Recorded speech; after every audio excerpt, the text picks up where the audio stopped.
Hello, this is Matt444 here, and welcome to another video. Now this is going to be my review on The Flash, Season 2, Episode 22, also known as Invincible.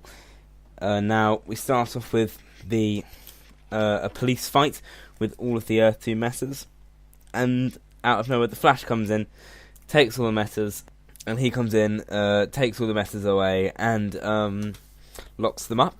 He also puts out all the fires that Zoom lit on all the buildings. And we then find out that Caitlin has been released from Zoom's control. That was the offer that you gave her at the end of last episode. She obviously took it, but this means that there's going to be increased danger, obviously, for her and the team now. Although there was all anyway. Now, Black Siren destroys Mercury Labs, and the Flash saves Dr. Tina McGee, who, interestingly enough, the actress who plays that was a sidekick to Henry's Barry Allen on the old Flash TV show.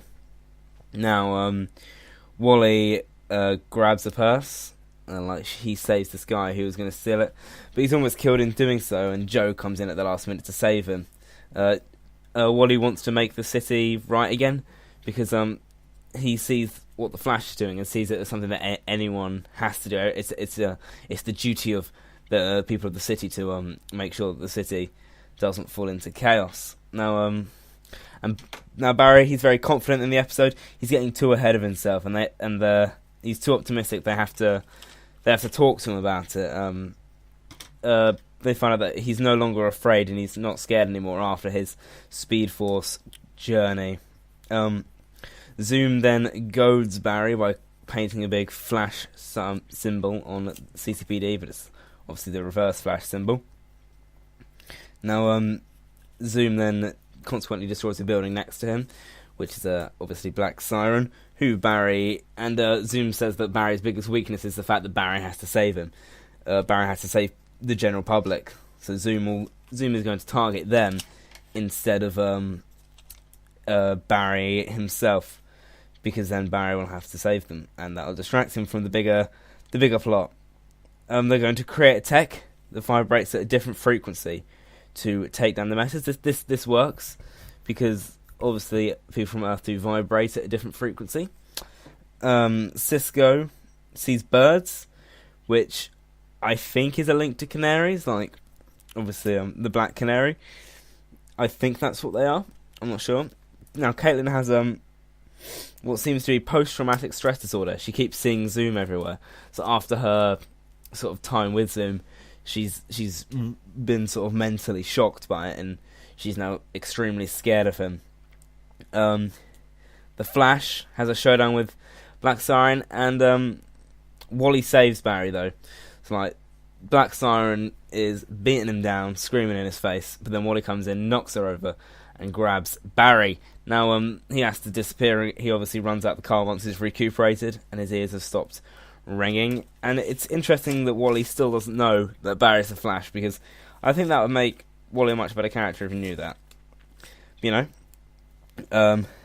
Zoom has some sort of master plan, and he wants Laurel to distract the Flash by creating all this destruction. So he doesn't know. We don't really know what Zoom's total plan is yet, but hopefully we're going to find out soon. Well, no, we are going to find out soon. We're going to find out in the next episode, but that doesn't matter. They're going to create a sound wave, to destroy all of the Earth 2 messes. And the next scene after this was actually really great.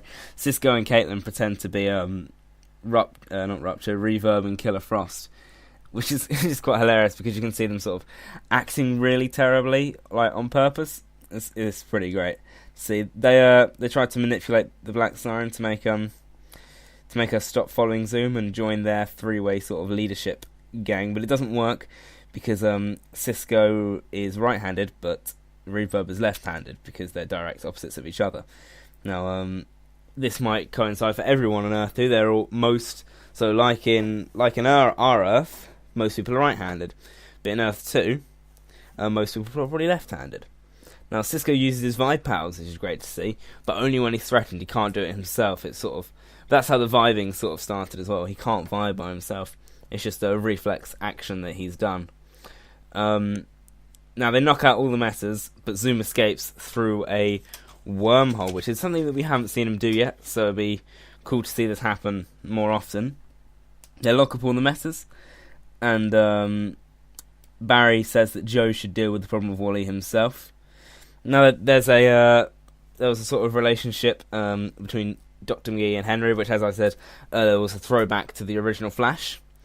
Now this party was a big everyone's dating, because Barry and Iris then talk about them going out and having a relationship, and then there seems to be some sort of connection between Jesse and Wally. I'm not sure where that's going to go, but then Cisco vibes the whole of Earth 2 being destroyed, and this is sort of foreshadowing for what may happen for Earth 1, which obviously we don't want to happen.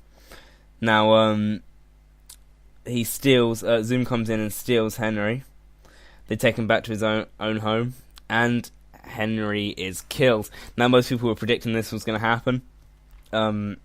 It wasn't very obvious throughout the episode. It wasn't really foreshadowed. It wasn't really foreshadowed. So it was kind of out of nowhere, actually. But there's going to be that big WTF reveal at the end of the episode, which I personally thought was going to be Earth 2 being destroyed. But it turned out to be Henry's death, which was, pleasant. It's not pleasant, but you know what I mean. This is going to add more to the theory that Jay is Henry, because it's hard to have two actors on the same screen when they're playing two different characters. Like the whole scene with Killer Frost and Caitlin probably would have been very hard to do. So the fact that Henry's now died, it could open up for Earth 2 Henry Allen to actually be Jay Garrick, which is a theory that I've heard many people talk about, and you should look into that. I'm personally not going to do a video on it, because I think it's just me.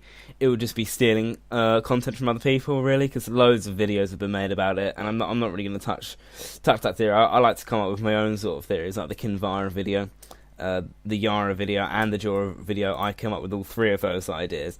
I mean, other people probably had the same idea about Yara, but Jorah is something I only got because I was rewatching Season 1 of Game of Thrones, and that's just what came into my mind. But anyway, that's not what this is supposed to be about.